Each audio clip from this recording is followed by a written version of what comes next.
오늘의 쇼는 장영실 제2부 물을 다스리는 과학.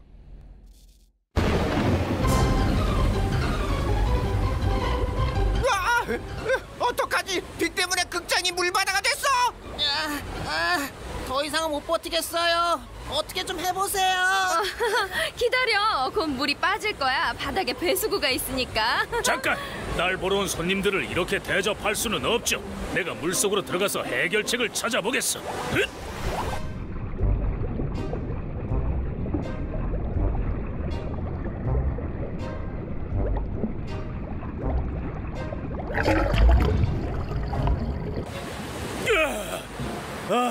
배수구가 막혀 있어서 열어두고 왔어요. 곧 물이 빠질 겁니다. 조금만 더 힘을 내서 버텨봅시다. 거짓말, 그 말을 어떻게 믿어? 어독, 어서 그것 좀 내려줄래요? 수표로군요. 강의 다리 밑에 설치해서 강물의 양을 측정했던 도구죠. 맞아요. 이 수표에 새겨진 눈금을 보고 물이 줄어드는 걸 확인할 수가 있는 거죠. 보세요! 눈금이 내려가고 있어요! 물이 줄어들고 있다고요!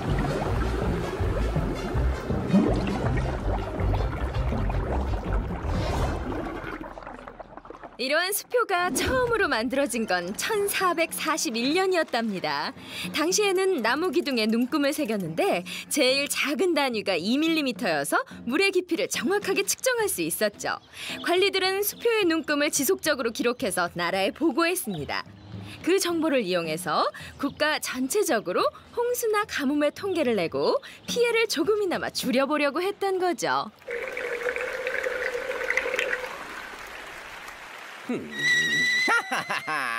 어때요? 정말 짜릿한 경험이었죠? 어쨌든 장영실은 시계뿐만 아니라 물에 대해서도 엄청난 전문가였답니다. 그럼 물에 대한 이야기를 좀 더 들어볼까요? 제가 살던 시대에도 물을 다스리는 건 아주 중요한 일이었어요. 가뭄으로 물이 부족하면 동식물들은 결국 말라 죽게 됩니다. 그와 반대로 물이 지나치게 많으면 홍수가 일어납니다. 그리고 홍수는 우리에게 막대한 피해를 입히죠. 그만 좀 하세요. 우린 물에 빠져 죽을 뻔했다고요. 더 이상은 물에 대한 얘기를 듣고 싶지 않아요. 얼쏘! 네가 물 때문에 얼마나 무서웠는지 몰라서 이러는 겁니까? 관객들이 원치 않은 쇼는 당장 그만두는 게 좋을 거요. 여러분, 어서 수영을 해서 길 건너편에 있는 극장으로 갑시다. 이 쇼는 볼 필요가 없어요.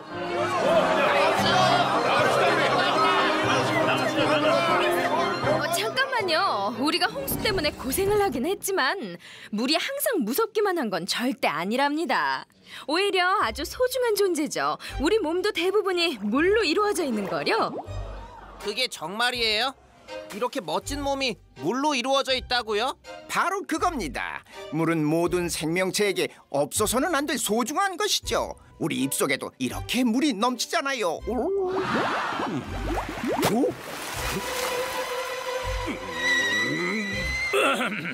이제 물에 관한 이야기를 계속해도 될까요, 여러분?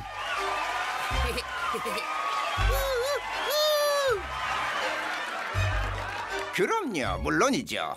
당신은 비와 관련해서 위대하고 놀라운 발명품을 만들었잖아요. 그게 뭐였죠? 그리고 왜 그 기구를 만들게 된 건가요?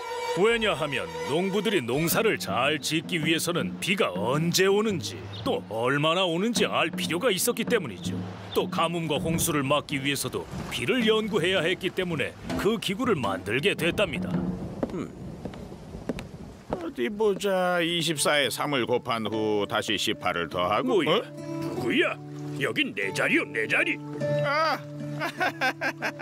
실례했습니다. 비가 얼마나 왔는지 계산하느라 정신이 없어서요. 비의 양을 계산한다고? 이 기구가 바로 비의 양을 측정하는 도구 추구기입니다. 임금님은 추구기를 통해 백성들의 농사와 생활에 도움을 주고자 했어요. 그래서 저를 비롯한 여러 과학자들이 그 뜻을 받들어 온 힘을 다해 추구기를 만든 거고요. 신사숙녀 여러분, 장영실이 만든 추구기를 소개합니다. 잠깐! 저자는 거짓말쟁이야. 쇼를 중지하시오. 무슨 말이죠? 거짓말쟁이라뇨? 비의 양을 측정하는 기구라고 했소. 그걸 만든 사람은 따로 있어요. 그 사람은 이탈리아 피사대학의 교수였고 갈릴레오의 제자였으며 또한 아주 유명한 수학자였지. 신사승려 여러분, 이탈리아에서 온 수학자 베네데토 카스텔리입니다.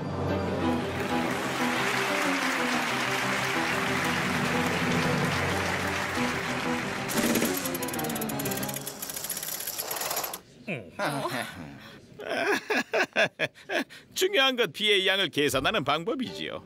비가 우량계 이 눈금까지 왔다고 가정해 봅시다. 원의 밑면의 넓이에다 높이를 곱하는데 이때 원의 넓이는 반지름의 제곱에 원주율을 곱하면 되겠지요. 이제 인정하겠소? 우량계를 발명한 사람은 당신이 아니라 카스텔리라는 걸 말이요. 오, 비의 양을 이렇게 계산할 수도 있군요. 이거 재밌는데요. 그렇지요. 수학은 제게 언제나 큰 즐거움이랍니다. 근데 사실 전 당신이 만든 치구기가 궁금해서 왔어요. 한번 보여주시겠습니까? 물론입니다. 저도 빨리 보여드리고 싶네요. 여러분, 이것이 바로 그 치국입니다. 저게 뭐죠? 저건 그냥 커다란 깡통 아닌가요? 내 말이 그 말이야. 저건 그냥 큰 깡통일 뿐이잖아. 여기 이 동그란 통이 빗물을 받는 치국이에요. 아래에 있는 직육면체 돌은 지지대고요. 자, 이제 비를 내려주세요.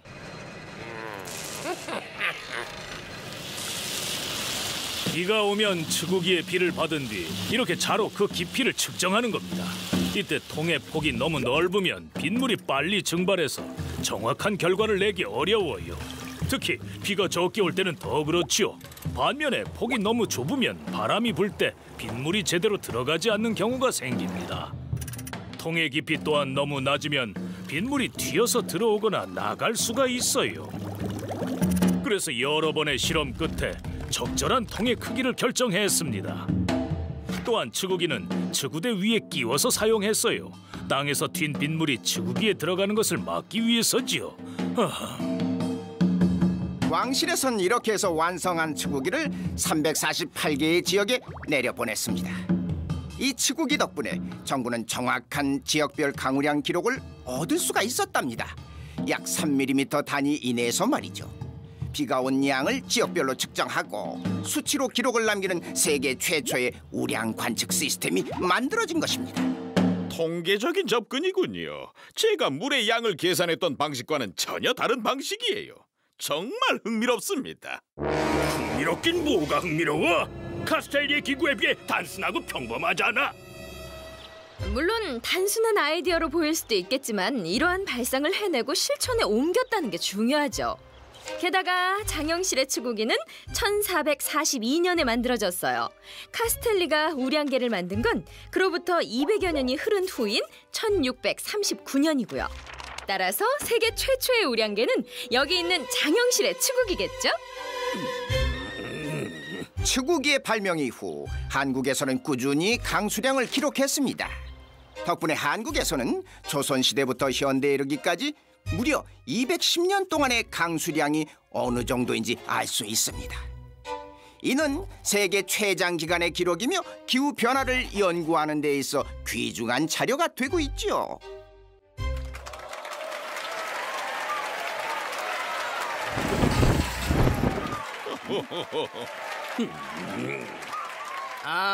근데 궁금한 게 하나 있어요. 제가 듣기로 장영실은 원래 노비로 태어났다던데 사실인가요? 얘기해 줄 수 있나요? 노비였단 말이야?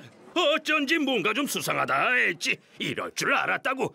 이 쇼는 사기야. 처음부터 끝까지 다 거짓말이라고. 제대로 배우지도 못한 노비가 이런 엄청난 일들을 해냈다는 건 말이 안 돼. 어디 한번 대답해 보시지. 당신은 노비였어, 안 그래?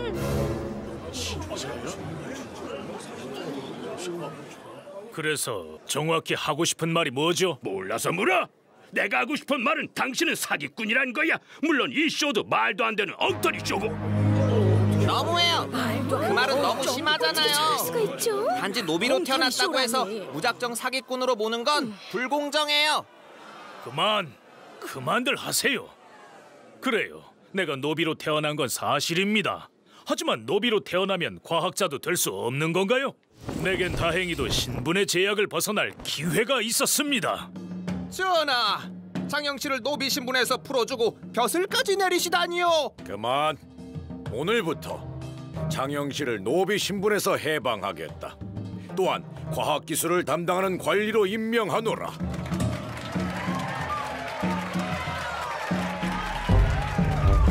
이렇게 장영실은 자신의 처지를 극복하고 위대한 업적을 이루어낸 훌륭한 과학자입니다. 여러분, 큰 박수 부탁드립니다.